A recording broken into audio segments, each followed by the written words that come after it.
உக்ரைனோட economist இகார் கார்புக் அவர்கள் பேர் கொஞ்சம் கட்டாவில்ல. மீடியால இன்டர்வியூ கொடுத்துட்டு இருக்கும்போது அந்த இருக்கிறார் இல்லையா, அவருதான். இவர் வந்து பாத்தீங்கன்னா என்ன சொல்லிக்கிறார் அப்படின்னா, யூரோப்ல வந்து ஃபேமிலி ரீயூனியன் டே அப்படிங்கிறது போல ஒண்ணு கொண்டு வர போறோம். இப்போ வரப்போகுது, யூரோப்ல வந்து கொண்டு வர போறாங்க. இதனால நம்ம நாட்டில் இருக்கக்கூடிய மக்களுக்கு என்ன பெனிஃபிட் அப்படின்னா, வீரர்கள் களத்துல இருப்பாங்க, தனியா இருக்கிறாங்க. குழந்தை பிள்ளைகள் எல்லாம் வந்து பாத்தீங்கன்னா அனுப்பிச்சு விட்டாங்க வேற யூரோப்புக்கு. வந்து பாத்தீங்கன்னா போய் இருங்கப்பா, அங்க இருங்க, இங்க பிரச்சனை நடந்துட்டு இருக்கு, முடிஞ்சதுக்கு அப்புறம் நாங்க உங்களை வந்து கூப்பிட்டுக்கிறோம், அது வரைக்கும் அங்க சேஃபா இருங்க யூரோப்ல அப்படிங்கிறது போல அனுப்பியிருக்காங்க. இதுல வேற ஜெர்மனில குழந்தைக்காக, உக்ரைனோட ஒரு குழந்தைக்காக உக்ரைனோட அம்மா இருப்பாங்க இல்லையா, போயிருப்பாங்க இல்லையா ஃபேமிலியா, அவங்கள கொன்னுட்டு குழந்தைய வந்து ஜெர்மனி தரப்பு வந்து ஒருத்தங்க எடுத்துக்கிட்டாங்க அப்படிங்கிறது போல கேஸ் எல்லாம் போயிட்டு இருக்கு. பாவம், அங்க சேஃப்னு சொல்லி அங்க அனுப்பிச்சா அதுக்கு மேல என்னென்னமோ நடந்துகிட்டு இருக்குது. என்னென்னமோ செய்திகள் வருது, ஆர்கன் எல்லாம் திருடுறாங்க, என்னென்னமோலாம் வருது. மேபி ப்ரொபகண்டாவா கூட இருக்கலாம். பொறுத்து இருந்து பார்ப்போம். இங்க இருக்கக்கூடிய விஷயத்துக்கு வருவோம். இப்போ இது போல வந்து ஆண்கள்லாம் வந்து பாத்தீங்கன்னா ஃப்ரண்ட் லைனுக்கு பெரும்பாலும் மொபைல் யூஸ் பண்றோம் இல்லையா. இப்ப போர்ல வந்து பாத்தீங்கன்னா அவங்களுக்கு அந்த டைம் முடியும் இல்லையா, பிரச்சனை அந்த ஃப்ரண்ட் லைன்ல சண்டை நடந்துட்டு இருக்கும், இல்ல போர்ல வந்து பாத்தீங்கன்னா போரே முடிஞ்சிடும் கொஞ்ச நாள்ல.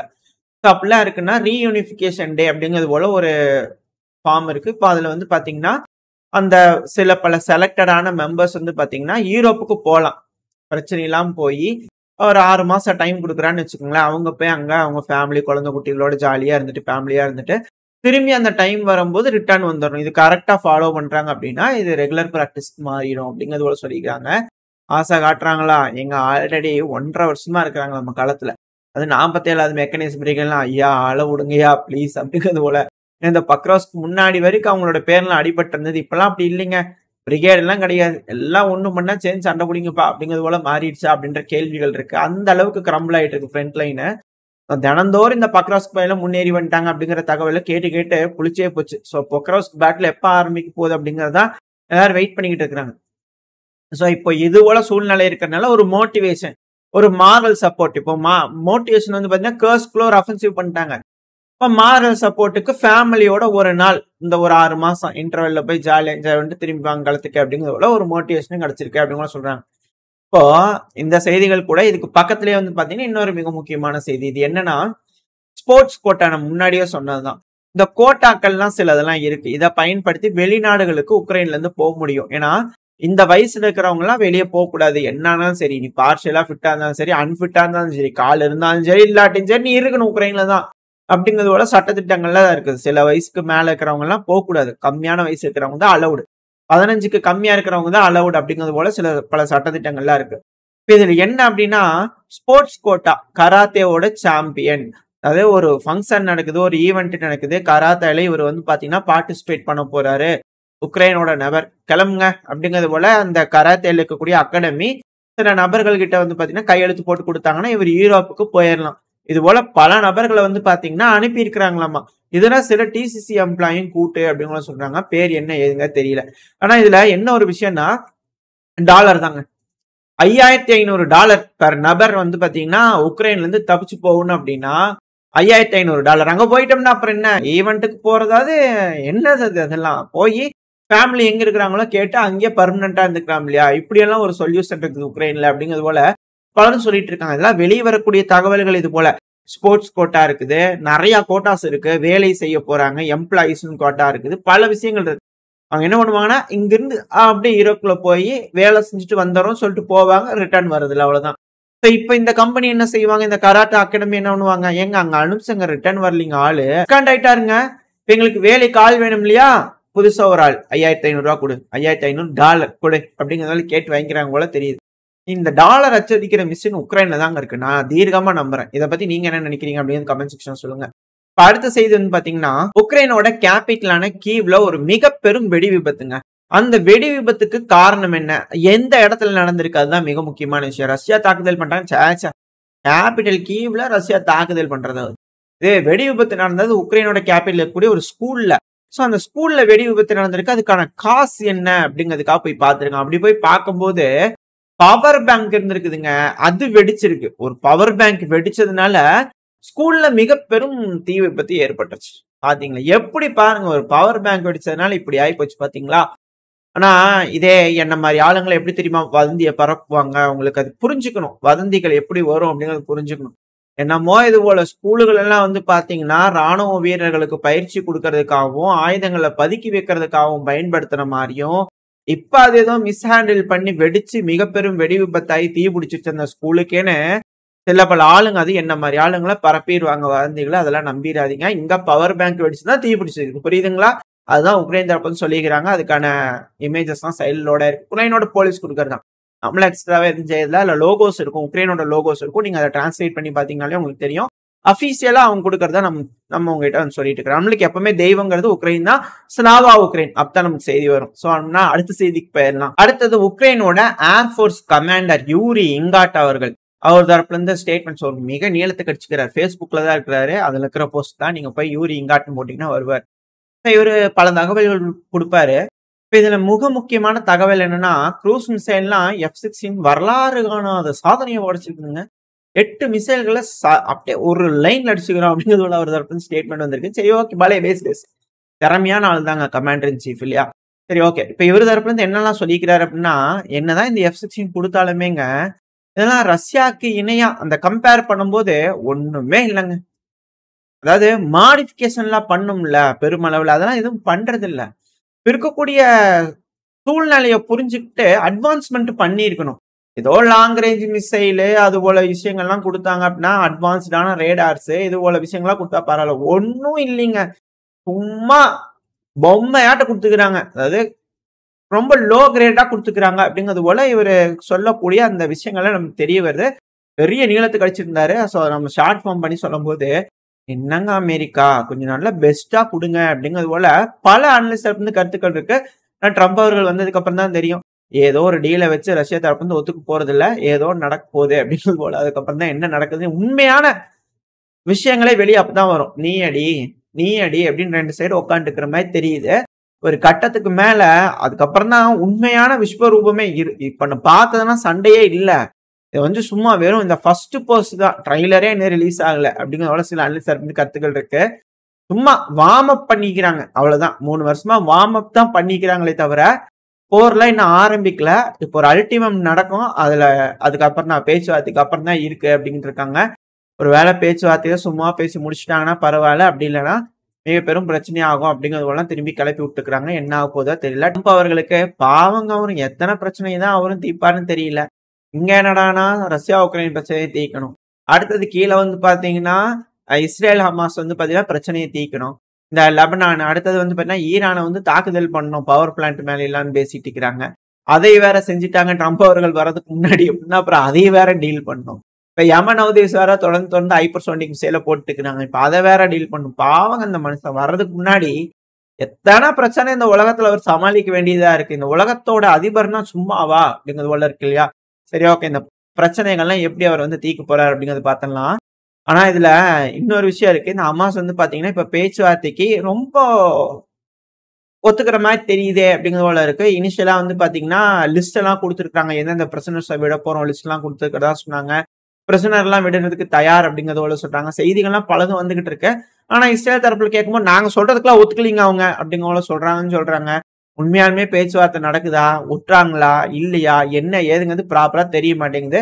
இரு தரப்புலையும் சொன்னாங்கன்னா பரவாயில்ல. ஆனா ட்ரம்ப் அவர்கள் தரப்புன்னு தெளிவா இருக்கிறாங்க.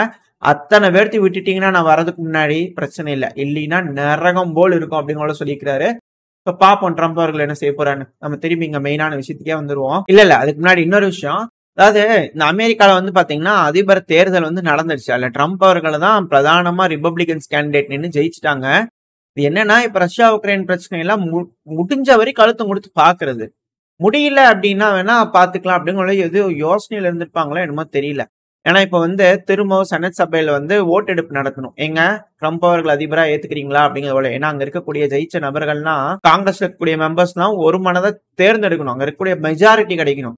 இந்த டைம்ல வந்து பாத்தீங்கன்னா மாத்தி குத்தி இருந்தாங்கன்னா அப்புறம் கமலா ஹாரிஸ் அவர்கள் வந்து ஜஸ்ட் மிஸ்.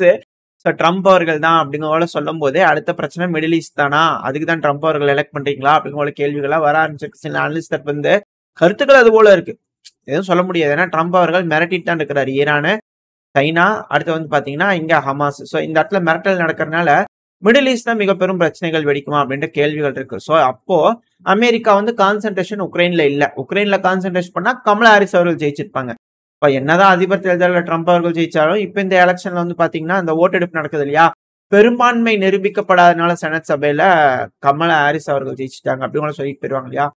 ஸோ அந்த ஒரு காரணத்தினால திரும்பி வச்சு பாத்துக்கிறாங்க, வெயிட் பண்ணி பாத்துக்கிறாங்க, முடிஞ்ச அளவுக்கு உதவி பண்ணி பாத்துக்கிறாங்க. உக்ரைனுக்கு சரி வரல, கர்ஸ்க்ல கூட பெருமளவில் எதுவும் உதவல அப்படிங்கிறது புரிஞ்சுக்க முடியுது. சரி எது எப்படியோ ட்ரம்ப் அவர்கள் திரும்பவும் ஜெயிச்சிட்டாரு, சர்டிபிகேட் வாங்கியாச்சு, அவர் தாங்க அதிபர், யாராலையும் மாத்த முடியாது. இப்போ நம்ம செய்திகளுக்குள்ள வர ஆரம்பிச்சிடலாம். இந்த ரஷ்யா உக்ரைன் பிரச்சனையில வந்து பாத்தீங்கன்னா பேட்டில் ஆஃப் பக்ரோஸ்க் அப்படிங்கறத தொடர்ந்து பாத்துக்கிட்டு இருக்கோம் இல்லையா.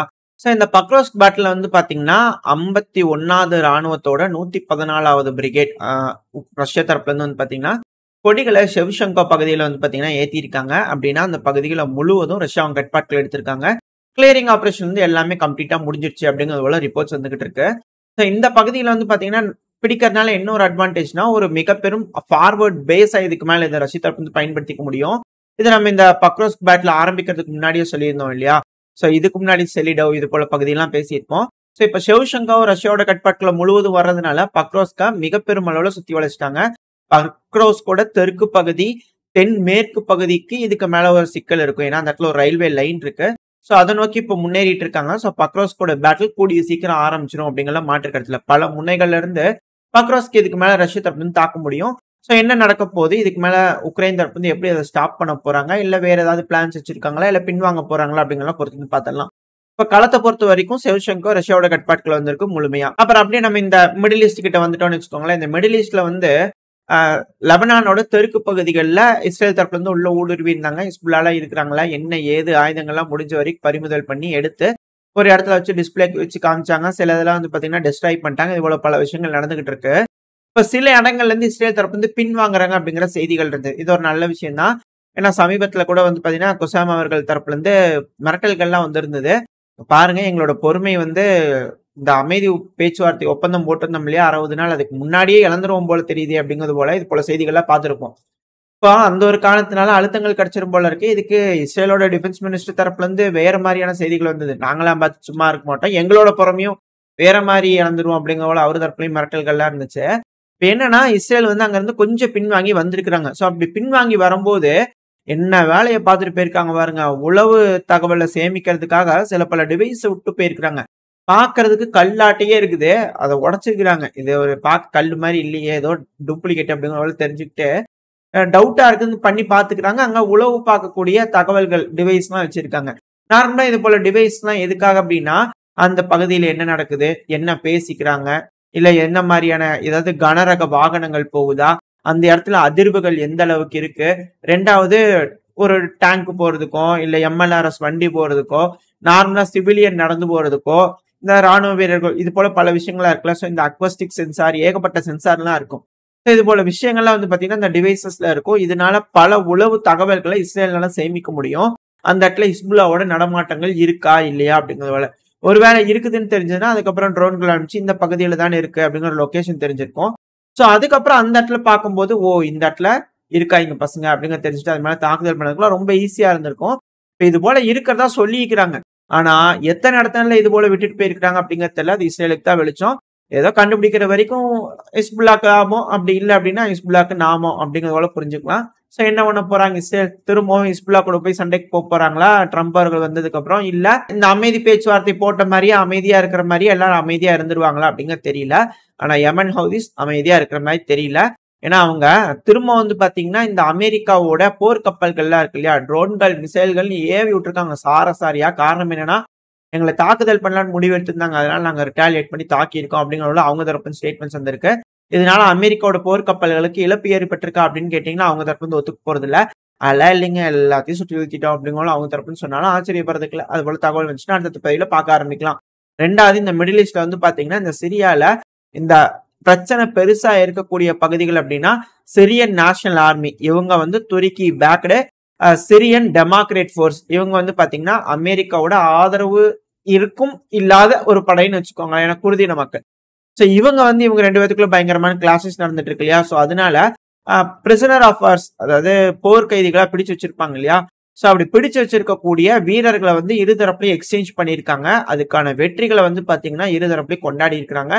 வரவேற்றிருக்காங்க. சிங்கங்களே வாங்க, போர்ல கலந்துகிட்டு எதிரியோட கட்டுப்பாட்டுக்குள்ள போனாலும் திரும்பவும் மீண்டு வந்திருக்கீங்க சிங்கங்கள் போல அப்படிங்கிறது போல என்ஜாய் பண்ணிட்டு இருந்திருக்காங்க. ஏதோ இது போல பேசி சமரசமா போயிட்டாங்கன்னா பரவாயில்ல, அப்படி இல்லைன்னா துருக்கி வேற மாதிரியான கணக்கு வச்சுக்கிறாங்க இந்த பகுதியில அப்படிங்கிற செய்திகள்லாம் இப்ப வந்துகிட்டு இருக்கு. இதை நம்ம முன்னாடியே சொன்னோம், சரியா இல்ல ஏதோ பிளான் நடக்குது அப்படிங்கிறது போல. இப்ப அதெல்லாம் வெட்ட வெளிச்சமாயிட்டு இருக்கு. ரெண்டாவது ஜியோ பாலிடிக்ஸ் பத்தி பேச சொன்னீங்க. சோ இதுல இருக்கக்கூடிய துருக்கியோட பிரச்சனை என்ன, துருக்கிக்கு என்ன லாபம் கிடைக்கும், இது போல பல விஷயங்கள், துருக்கிக்கு என்ன லிவரேஜ் இருக்கு, இது போல பல விஷயங்கள் வந்து பாத்தீங்கன்னா அடுத்த பதிவு பார்க்க ஆரம்பிச்சுக்கலாம். இதோட இந்த பதிவு நான் முடிச்சுக்கலாம். இந்த பதிவு எப்படி இருந்துச்சு, உங்களுக்கு பிடிச்சிருக்கா? பிடிச்சா லைக் பண்ணுங்க, உங்க ஃப்ரெண்ட்ஸ் ஃபேமிலியோட ஷேர் பண்ணிக்கோங்க. அது கூட மறக்காம இந்த பதிவு பத்தி உங்களோட கருத்துக்களை கமெண்ட் செக்ஷன்ல சொல்லுங்க. இந்த பதிவு நல்லா இருக்கும்ன்ற நம்பிக்கையில அடுத்த பேர் உங்களை சந்திக்கிறேன். அது வரைக்கும் ஸ்டே சேஃப். பை.